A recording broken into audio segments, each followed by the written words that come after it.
Welcome back, boys and girls. Sorry for the very low energy. It's been a migraine day. It's been a migraine month, really. The weather outside's gloomy. I am just not in the best of moods, I guess, is the only way to describe it. I'm sure a lot of you can understand. Like I said in my previous video, a lot of things happened when I first started recording. I was in one room of the house, and now I moved to another room of the house. And with that being said, I had to do a lot of things. Obviously, I've had to replace carpet, I've had to paint, I've had to do a lot of fixing up, and then I had family come over. I had some family pass away. So there's been a lot of stuff in these last 3 weeks that have just kind of drained my energy. So again, I am super sorry for the delay. I'm sorry that I'm not super high energetic today, but we're going to get into deserialization today.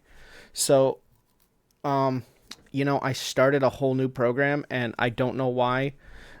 We're going to do this in, this was wasteful. Don't start a new program. I'm sorry, guys. We're going to open our project 38, the intro to serialization and deserialization, and we're actually going to, don't save anything in here. We're actually, because we're serializing in here, we need to deserialize in here as well. As you can see, this wants to act silly, and that's because I just reloaded it, because why not? So let's just go ahead and do this real quick.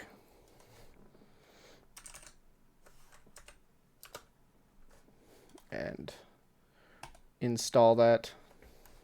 So this is only installing the package into the single project. So you have to do this every time. I'm sure there's a way to add it to like all future projects.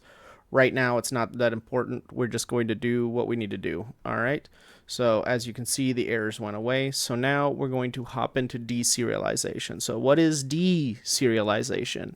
So this is the reverse of the process where the stored data is now converted back into an object. So when we deserialize, so let's just make a little note. Deserial, right?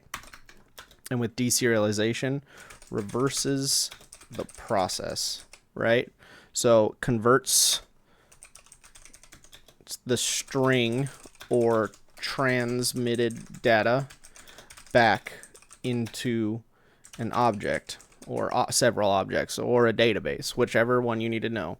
This allows the object to be reconstructed from its serialized form and then used in a program again. That's pretty much straightforward. I don't really need to explain to you. We've already gone over what serialization is. It's basically like zipping a file and then sending it over and then unzipping a file in the same sense, but not exactly. I don't want somebody to be like, oh, it's not the same. I know it's not the same, but that's okay. What we're going to do now is we're going to add on to our serialization and deserialization.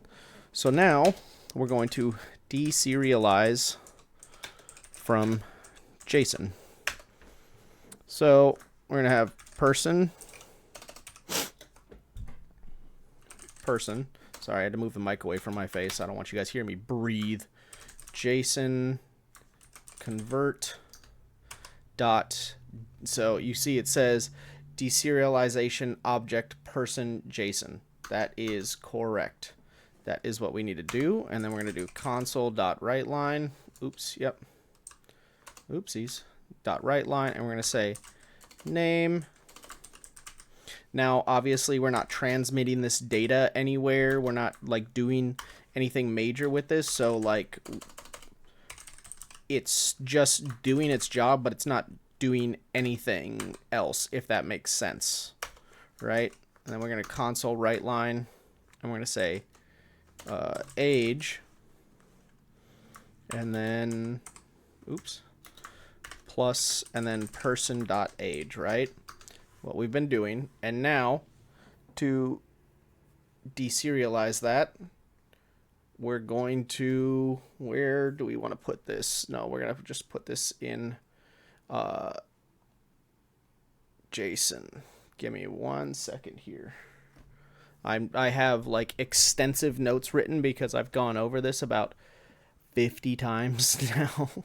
So I just need to make sure I know where I am in my notes. So this is from JSON. Did we serialize into XML? Yeah, we didn't. Okay, that's fine. We won't serialize into XML, and we won't deserialize.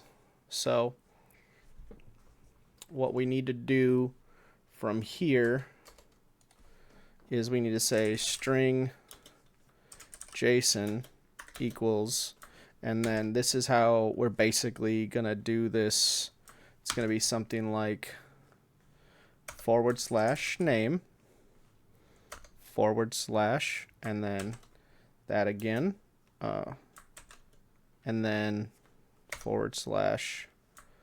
this John Doe / parentheses, not parentheses, quotation marks, and then / age / and then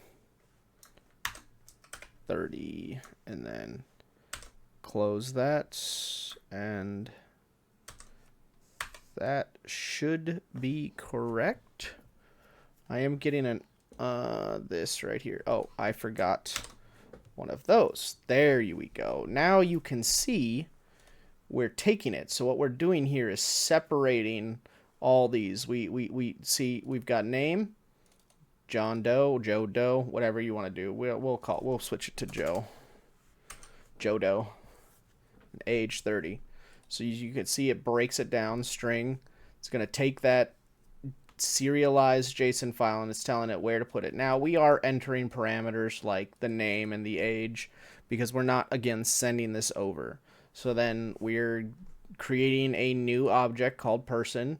We're deserializing the object called person, and then we're displaying it. So let's Control S, save that, and then it's going to pop up and we're going to be completed on serialization. Bam. All right. See, there you go. So it's telling us right here, this was the serialized version. Now, here's the deserialized version, right? This is what we've stored and quote unquote sent over a network. This is our database, if you will. And then this is what we've deserialized it out to be. Perfect.